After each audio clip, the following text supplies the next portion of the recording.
Vote কারচুপি, জালিয়াতি, engineering, deep স্টেটের খেলা। আজ কয়েকদিন ধরে এই শব্দগুলো মানুষের মুখে মুখে উচ্চারিত হচ্ছে। নির্বাচনী প্রচারণায় কত মেহনত, দিনরাত মানুষের দ্বারে দ্বারে ঘুরে বেড়ানো, ভোটের জন্য কত কাকুতি মিনতি, কত নির্ঘুম রাত, কত প্ল্যান প্রোগ্রাম, কত পথসভা, চমকপ্রদ কত ইশতেহার। কিন্তু দিন শেষে মনে হচ্ছে কোনো প্ল্যানই কাজে দিচ্ছে না। কোনো অদৃশ্য শক্তি ভোটের ফলাফলকে নিয়ন্ত্রণ করছে। বিশাল জনসমর্থন থাকা সত্ত্বেও অদ্ভুত এক মেকানিজমের কারণে ভিন্ন কেউ নির্বাচিত হয়ে যাচ্ছে।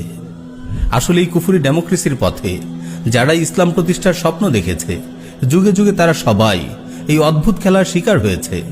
মিশরের ইখওয়ানের ইতিহাস আপনাদের মনে থাকার কথা। বহু প্রচেষ্টার পর একসময় তারা ক্ষমতা লাভ করেছিল। ক্ষমতায় টিকে থাকার জন্য অনেক উদার নীতিও তারা গ্রহণ করেছিল। তারা পশ্চিমাদের অনেকভাবে সন্তুষ্ট করার চেষ্টা করেছে, কিন্তু দিন শেষে তাদের ক্ষমতায় থাকতে দেওয়া হয়নি। গণতান্ত্রিক সিস্টেমের নাটাই যাদের হাতে, সেই অদ্ভুত ডিপ স্টেটের ষড়যন্ত্রে তারা ক্ষমতাচ্যুত হল। মিশরের সেনাবাহিনী কর্তৃক ইখওয়ানের উপর নেমে এলো জুলুমের অন্ধকার রাত। বন্দী অবস্থায় দুনিয়া থেকে বিদায় নিলেন প্রেসিডেন্ট মোহাম্মদ মুরসি। তিউনিসের আন্নাহদা পার্টিও লাঞ্ছনাদায়ক এই বাস্তবতার শিকার হয়েছিল। তাদের দলনেতা রশিদ আল ঘানুশি গণতন্ত্রের উদার নীতি গ্রহণ করে ভেবেছিল ক্ষমতাকে টিকিয়ে রাখবে। সে পশ্চিমাদের তুষ্ট করার অনেক প্রচেষ্টাই করেছিল, কিন্তু তাদেরকেও টিকে থাকতে দেওয়া হয়নি। রাষ্ট্রবিরোধী ষড়যন্ত্র মামলায় তাদের নেতাকর্মীরা আজ 3 থেকে 35 বছরের কারাদণ্ড ভোগ করছে।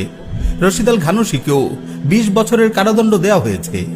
আপনি ইসলামের যত মডার্ন ভার্সন নিয়ে গণতান্ত্রিক সাজুন, এরা আপনাকে গ্রহণ করবে না, আপনাকে নির্বাচিত হতে দেবে না। নির্বাচিত হলেও আপনাকে ক্ষমতায় টিকতে দেবে না। এরা আপনাকে লাঞ্ছিত করেই ছাড়বে, কারণ এই সিস্টেমটাই হলো নিরেট শয়তানদের জন্য। এখানে ভালো মানুষের কোনো স্থান নেই। আমিরুল মুমিনিন ওমর রাদিয়াল্লাহু তাআলা আনহু কত চমৎকার বলেছেন, নাহনু কওমুন আ'আজ্জানাল্লাহু বিল ইসলাম ফামাহমা বাতাগাইনাল ইজ্জাতা ফি গায়রিহি আযাল্লানাল্লাহ। আমরা সেই জাতি, আল্লাহ আমাদেরকে ইসলামের মাধ্যমে সম্মানিত করেছেন। আমরা যদি ইসলাম ছেড়ে অন্য কোনো উপায়ে সম্মান খুঁজি, তবে আল্লাহ আমাদেরকে অপদস্থ করবেন। আমার প্রিয় মুসলিম ভাই ও বোন, আমাদের অতীত ইতিহাস ছিল অনেক সম্মানের। আমাদের সালাফগণ ইসলামকে পুরোপুরি আঁকড়ে ধরেছিলেন, এজন্য আল্লাহ তাদের বিজয় দিয়েছিলেন। তাদের প্রচেষ্টায় ইসলামের দাওয়া ছড়িয়ে পড়েছিল বিশ্বময়। ইতিহাসের দিকে একটু নজর বুলান, দেখুন দিন কায়েমের জন্য তাদের পথপন্থা কেমন ছিল।